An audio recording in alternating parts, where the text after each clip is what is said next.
So why should we focus on customer retention in digital marketing? Daniel? Like a lot of these videos, we try and base this on our own experience to try and give proper insights, not as in, this is the business theory. This comes from the fact that for a long time, Target Internet, online learning platform, has a subscription base of customers. And we had very broken setup of systems. Like our data wasn't joined up. So we had WordPress was our content management system. We had all these disparate systems. And it was really hard for me to say at any particular point, how many customers have I got? It sounds ridiculous. But how many customers have I got? How much is it worth? How much are they paying? How long have they been customers? All those kind of things. So we struggle with it. We then integrated in with HubSpot, brilliant CRM system, big fan of HubSpot. But we plugged in this brilliant thing called ProfitWell. Okay. If you want all these links, go to targetinternet.com and we'll put the links up as well. But ProfitWell basically connected up to our payment processor and allowed us to go in and see current subscription status, monthly recurring revenue, how many people's credit cards were about to expire, how many people had stopped after a trial subscription, how much money people were spending on average, all on this one dashboard. And then it would also connect to the website and it would basically tell me how many people were actually engaging with my content. They might be a subscriber, but were they actually using the content, things like that. And what we saw, which is pretty shocking, I shouldn't laugh, I mean, this is terrible, is that we were losing subscribers only at a slightly lower rate than we were gaining subscribers. So although we were seeing gradual growth, we were basically churning so much that growth, rather than being a much, much steeper curve, was just kind of trickling along.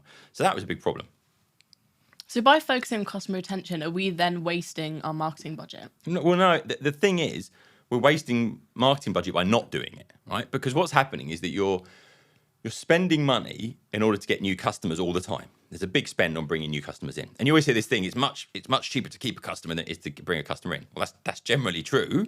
But the reality is that actually what's happening otherwise, instead of bringing a customer in and having a larger lifetime value, what I was doing is bringing customers in, short lifetime value, just more of them.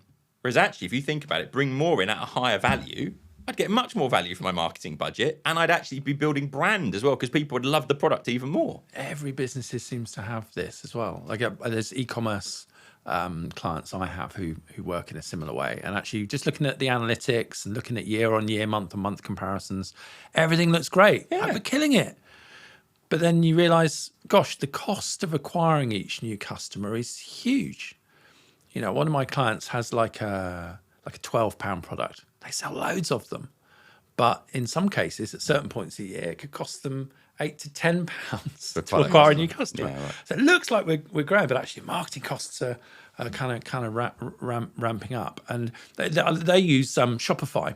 And they have it's brilliant Shopify. Good dashboard on Shopify, right? Yeah, it's called Lifetimely. It does a very similar thing for ProfitWell. And suddenly now you can see, average lifetime value of customers, and you can even segment them. It's very, very useful. And suddenly you start making much smarter decisions. Just another thing, if you're in the startup world and you're looking at building a business, getting investment, all those kind of things, monthly recurring revenue is something that more and more people ask questions about, and they want to understand what that recurring revenue is, and is it going up? What growth level are you seeing in MMR as well?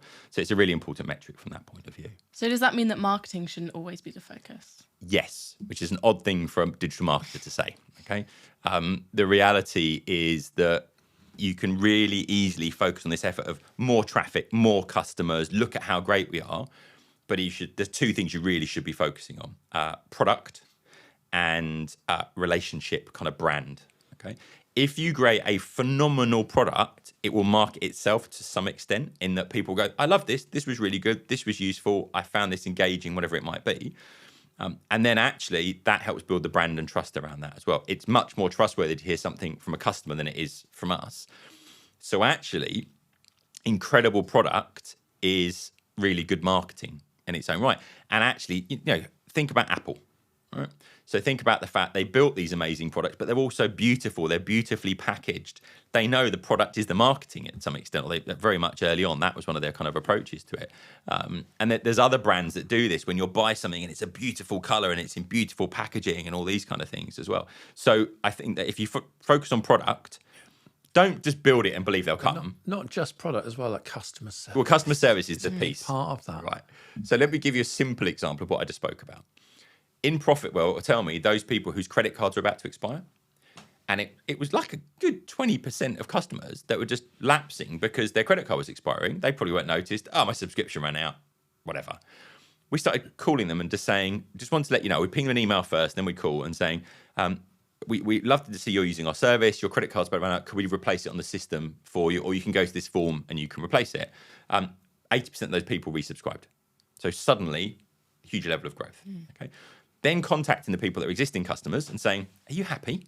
Do you like the platform? Like a real honest, anything you'd like us to change? Then when they suggest a change, trying to make it, again, customer lifetime value goes up a huge percentage because suddenly they feel valued as a customer. Now, these are just a few phone calls and emails, and it's really manual. We go through Profitwell, we look at all the customers, and we just ask them questions and so on. So I think that focus of customer service and product does a lot of your marketing for you. It's so important with the digital business because so much of what we do is just automated. And you chunder along quite happily, and it's like, oh no, you're missing a trick. The data doesn't.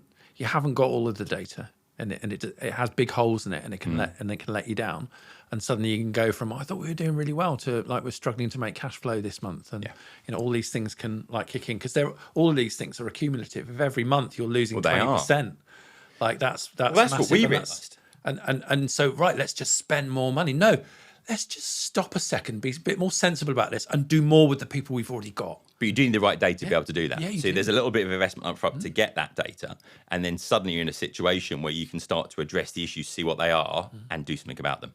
So to sort of summarise, what's the best way that you'd say to do retention? I think get the data right so you can see what the problem actually is. Because until you've got that, it's really hard. But if your business isn't phenomenally big, you don't need the data. You just need to speak to your customers. You need to be able to speak to people and ask them the question. Next one, customer service, which is to speak to people, respond to things, do all that kind of good customer service thing, but focusing on product development, product roadmap, telling your customers what the roadmap is, getting them engaged, building that advocacy. If you tie those three things together, you end up with pretty great marketing.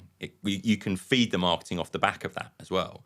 And it doesn't then take a lot. You don't need to spend as much on that in order to do those things. I'll just give you one great example of this. So it was a beauty company that I worked with. I was with them for about 3 years. In 10 years, the founders of that company went from literally a business idea where they were like wrapping the products on the kitchen table and routing the kids in to help to get the Christmas orders out, to a £50 million turnover, employing over 500 staff, and selling out the business for a lot of money to a big international conglomerate. That company in 10 years never spent a pound on advertising. Right, the focus was always on product development and customer delight. Authenticity was a big thing. And their whole model was built on word of mouth, which is free. Oh, no, it's not free. Yeah, that's a really important point. But they would far rather than all the other beauty companies, which were pushing out, huge advertising campaigns in all the glossy magazines. No, we're going to just make exceptional products that delight, and we're going to go out of our way to delight our customers. We're going to give free samples with everything. We're going to gift wrap every single item that goes out, so it's our gift to the customer. We're going to have a customer loyalty rewards program you know nothing about, but when you spend a certain amount, you suddenly get something amazing free from us. Delighting people, unexpected. To delight. And the word of mouth on that was awesome. And that's how they grew the business. And it was so extreme that actually when I came along and said, actually, I want to do Google ads, they were like, is that advertising? I'm like, no. It's a different thing. It's a different thing. I kind of what I argued was, no, you're using the very words customers are searching for. Yeah, they're already engaged. They're already engaged. It's not like, in your face kind of. And they were like, good sell. We'll give it a go. And that was successful as well. But yeah, amazing things can come from that. Well, so you can see, not every business has to work like that, but you don't have to invest in marketing in the traditional sense. Just be exceptional and go out of your way to delight your customers, and you can't really lose. And that's the thing, right? You do all that stuff, and then suddenly you've created demand that's there, and the marketing's so much more effective. Your return on investment is huge. I think it's a great example to finish up on.